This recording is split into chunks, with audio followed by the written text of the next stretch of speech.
Okay, yay! Let's make an all white abstract painting. I over here have my mixture. It is just half and half flexible modeling paste and high solid gel gloss. That is my usual mixture. If you want it to dry very white, add white paint to it. Otherwise, this dries slightly. Here's an example of another painting. It dries like slightly off-white, which I think it's very lovely. I'm gonna leave mine like this, but if you want yours to be more of a pure white, add some white to it, white acrylic paint. And then I am using my tile trowel that has the little triangle shaped teeth as opposed to the square teeth. I have one of those as well, and as I mentioned earlier, I got this at Lowe's. I believe it's 4 inches, and I'm going to be using the smallest teeth here. And I'm going to be using this mixture and just sort of scraping down like this and making hopefully sort of like a white textured painting that looks like it's reaching upward. And I normally would be working standing up, but this canvas is so big, it's a 16 by 20 inch, that I can't get the whole thing in the frame really unless I put it down here. So let's do this. So normally I work on my glass cutting board that I showed you before, but right now that it has other paint on it and I didn't feel like cleaning it, so once in a while I'll just use this glass dish that I have. And since it's just this one mixture with no colors, I don't have to worry about changing colors. So I don't know, I'm gonna just sort of start up here. Like I like my art to look like it's moving and having fun and move, just, I don't know, organic movement. So I'm just gonna start here. And I want that, you know, sort of scraping, reaching sort of look.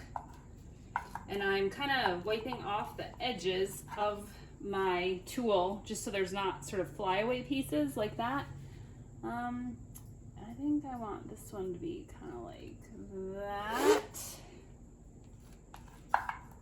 And I'm just gonna kind of go back and forth. I want some of these to be higher. Like I want that one to be the highest. Some piece of something has come off here. Can I get that off? I hope. Let's see. And I'm just gonna kind of do a back and forth.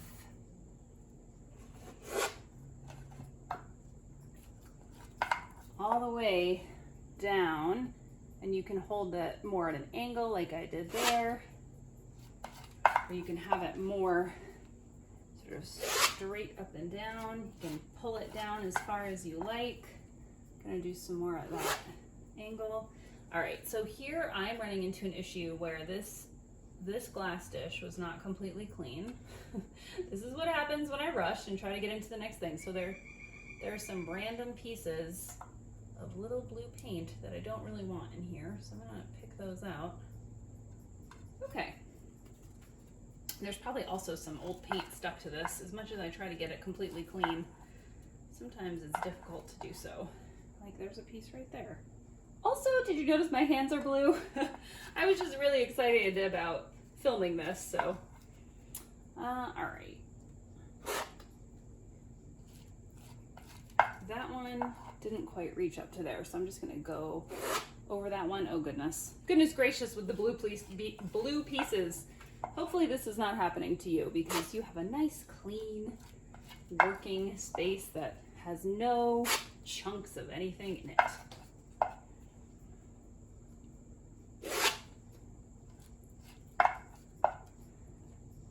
You don't have to go all the way to the edges either. You could definitely just, you can leave all of your work in the middle of your canvas. That's another fun way to do these paintings. I like to experiment, sometimes, you know, covering the whole canvas, sometimes leaving part of the canvas open.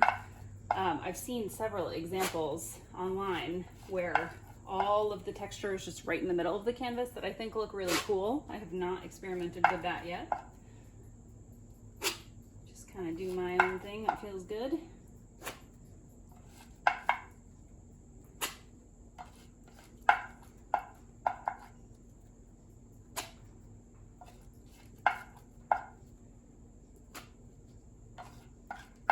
I don't have to go all the way down to the bottom. Oh, see, I'm getting out of control there. That's too much. And I don't want too much of a, sometimes I'll use a palette knife and kind of squish off the top so there's no flyaways.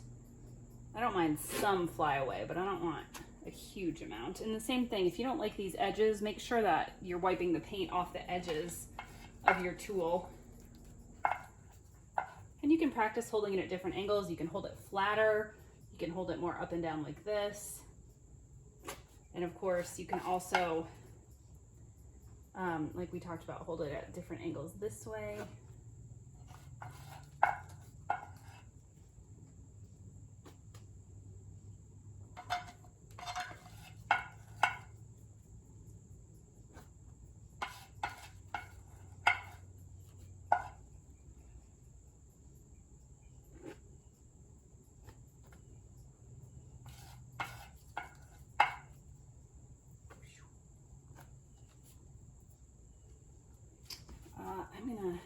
This tends to kind of flatten out here, so I'm gonna scoop it up, or you could scrape it up from your, whatchamacallit, from your cutting board, your mixing board. And there you go. You have a sort of a textured piece. It almost looks like it's, you know, emerging from the sea. And you can leave it just like that. You could paint it later.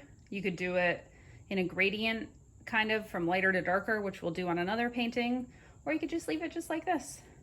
Voila.